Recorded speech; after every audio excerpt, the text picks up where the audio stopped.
بسم الله الرحمن الرحيم. الحمد لله والصلاة والسلام على رسول الله وعلى آله وصحبه وسلم. السلام عليكم ورحمة الله وبركاته. marka hore waxaan salaamayaa gudoomiyaha golaha wakiilada, labada gudoomiye ku xigeen, xubnaha golaha wakiilada, gudoomiyaha iyo xubnaha guddiga doorashada, korjoogayaasha ka socda dadweynaha, musharaxiinta ay ula tartamaysa xilka madaxweynenimo ee Puntland. waxaan kaloo salaamayaa qaybaha kala duwan ee bulshadeena reer Puntland ee sharafta leh oo ay ugu horeeyaan isimada, saraakiisha ciidamada, aqoon-yahanada, ganacsatada, haweenka iyo dhalinyarada, baada saxaafadda iyo ciidamadeena ka shaqeynaya amnigeena iyo gudiyaashii doorashada ee inoo suurageliyay inaan si nabad ah oo habsami u socod ah inay inoogu dhacdo doorashadeenan. waxaa farxad yahay inaan hortiina soo istaago maanta anoo u taagan xilka ugu sarreeya ee hoggaanka dawladda Puntland. waxaan jeclahay inaan idinla wadaago xaaladda Puntland ku sugan tahay, maxaa ka qabyo ah,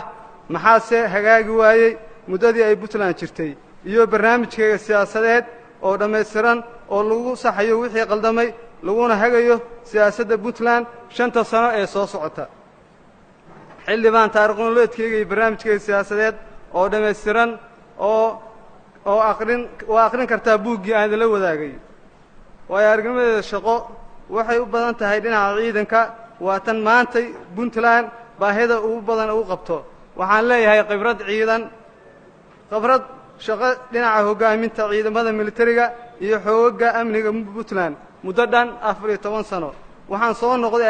agaasimihii guud ee ciidamada Puntland ee loo yaqaan Puntland Security Force. waxaan kaloo ahaa la taliyaha sare dhinaca amniga dawladda Puntland. waxaan ku faraxsanahay ciidamada amniga aan soo hoggaaminayay in lagu tiriyo inay yihiin ciidamada kuwooda ugu tababarka fiican, ugu xirfadda sarreeya, uguna akhlaaqda wanaagsan dhammaan ciidamada Soomaaliya. tani iskama imaan ee waxaan u arkaa inay ku timid hoggaaminka wanaagsan. waddada keliya ee noo furan maantay waa inaan isbeddel samaynaa oo guulaysannaa. buugga aan idin qaybiyey waxaan ku soo ururiyey barnaamijkeyga siyaasadeed oo dhammaystiran, waxaana ku tilmaamay xalka meesha uu ku jiro iyo sida loo goobayo. buuggaas aad akhrideen waa hagayga siyaasadeed 5 sano ee soo socota haddii alla idmo. waxaan idin ballan qaadayaa haddii Ilaahay ii guuleeyo loolanka doorashada madaxweynenimo inaan soo dhiso hay-adihii dawladda dhammaystiran oo u madax bannaan howl gudashadooda, isla markaasna guto waajibaadkooda si mas'uuliyad iyo daahfurnaan ku dheehan tahay. waxaan idiin dhisiyaa dawlad aad ku riyaaqdaan, ubadkiinana u ayaan Puntland cusub oo dib u corotay. amniga sidaad loo socotaanba amniga Puntland wuxuu soo wajahay xaalad khatar ah oo aan la dhayalsan karin, una baahan in wax la iska weydiiyo waxna laga qabto. waxaan halkan salaan sharafeed uga dirayaa ciidamadeena geesiyaasha ah ee ku sugan jiidaha dagaalka sida buuraha Calmadow iyo Calmiskeed iyo Tukaraq. dawladdu ma sii jiri karto mar haddii aysan awood u lahayn inay isdifaacdo, amnigeeda sugato, xadkeeda ilaashato. xukuumaddeedu waxay ballan qaadaysaa inay ka shaqayso dhisidda, tababarka, qalabaynta, dib u habeynta ciidan lagu kalsoonaan karo oo guta waajibaadka saaran sida ugu habboon. waxaan dhisi doonaa anshaxa iyo caqiidada dagaalka ee ciidanka, waxayna noqon doonaan kuwa aaminsan ciidooda. waxaan ballan qaadayaa ciidamada Puntland inay helaan daryeel dhammaystiran. mudnaanteeda koowaad ee waxqabad waa argagixisada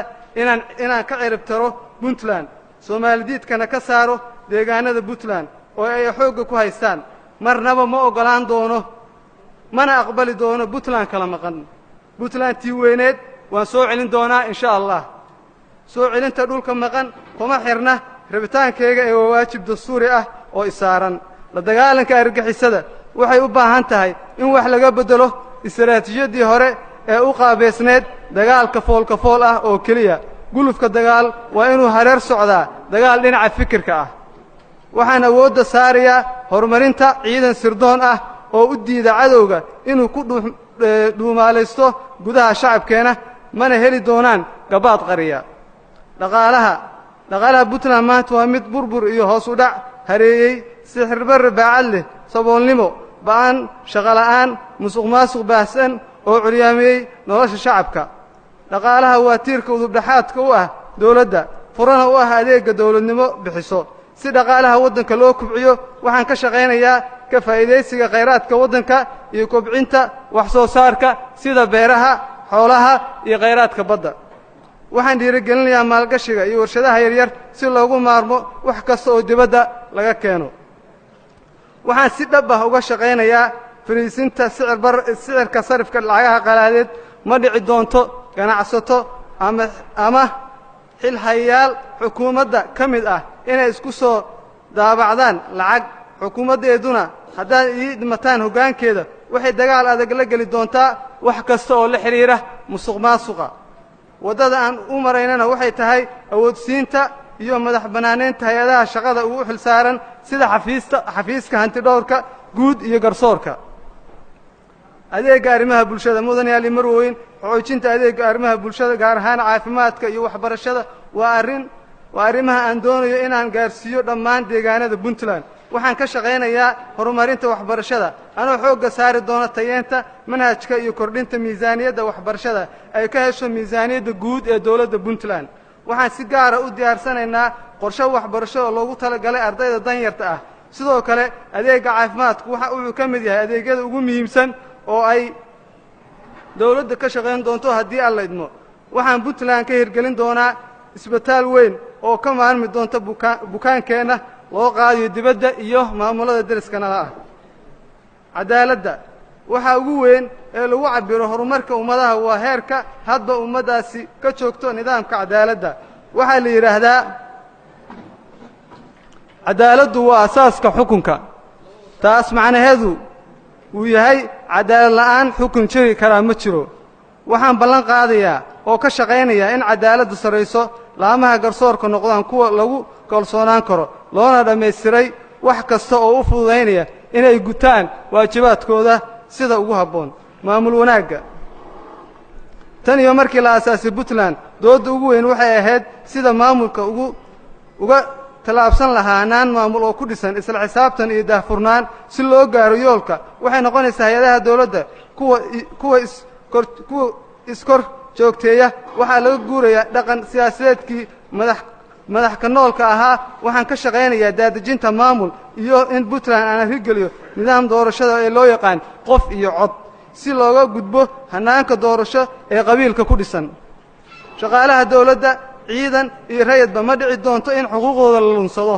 xukuumaddeedu waxay ballan qaadaysaa inay bixiso mushaaraadka lagu yeeshay shaqaaluhuna waa inay gutaan waajibaadka shaqadooda dawladda federaalka mudanayaal marwooyin dhisidda dawlad federaal ah waa qorshayaashii loo aasaasay puntland sidaas darteed waxaa iga go'an inaan hubiyo khilaafaadka soo noqnoqday ee u dhexeeya dawladda federaalka iyo puntland waxaan ka shaqaynayaa sidaan ku soo celin lahaa wada shaqayntii ka dhexaysay dawladda federaalka iyo puntland anoo la tashan doona xildhibaanada labada aqal ee dawladda federaalka noo matela dhallinyarada waxaa la isku waafaqsan yahay in hantida ama xoogga ugu weyn ee ummadi leedahay ay tahay dhallinyaro dhalinta puntland ee da'dooda ka yartahay 30 sano ayaa lagu qiyaasaa inay ka yihiin tirada guud ee dadka puntland in ka badan 70% kuwaasoo la kulma caqabado siyaasadeed dhaqaale iyo mid bulsho oo ka hortaagan inay kaalin mug leh ka ciyaaraan guud ahaan horumarka dalka si awoodda dhallinyarada looga faa'iideeyo waxaan ballan qaadayaa inay hormuud ka noqdaan hannaanka siyaasadda ee puntland waxaan awoodda saari doonaa sidaan shaqo abuur ugu samayn lahaa dhallinyarada oo aan u arko dhibaatada u weyn oo haysata inay tahay shaqo la'aan haweenka dumarku waa lafdhabarta bulshada iyo kuwa isbeddelka u horseeda bulshooyinkeenna waa haddii loo diyaariyo jawi habboon waxaa la gaaray wakhtigii ay heli lahaayeen xaqooda oo dhammaystiran waa in la joojiyaa guud ahaan xadgudbiyada ka dhanka ah dumarka iyo wax kasta oo noqon kara fuquuqid waxaan ballan qaadayaa haweenka xukuumadda aan dhisayo inay uga muuqan doonaan si mug leh xildhibaanada sharafta leh muddo ayaan isha ka dhuganayay xogaalna u ahaa xaaladda puntland ay ku sugan tahay anoo rajaynayay inuu isbeddel dhici doono nasiib darrose ma dhicin maalintii ka dambaysay waa ay ka sii daraysay xaaladda damiirkaygu damiirkaygu wuxuu ka ladi waayey in puntland one minute waqtigii waa dhammaaday damiirkaygu wuxuu ka lidi waayey damiirkaygu wuxuu ka lidi waayey in puntland aan ku sii eegto xaaladdaas intii aan puntland ku noolaa iyo shaqooyinkii muhiimka ah ee aan soo qaatay waxay ii suuragelisay in xaaladda puntland aan si dhow ula socdo waxayna ii dhaxal siisay waqtigii waa dhammaaday aaminsanahay aad iyo aad baa umahadsan tihiin waxaan rajaynayaa waxaan u yeerayaa jenaraal Saciid Maxamed Xirsi Saciid Deere aad baa umahadsan tihiin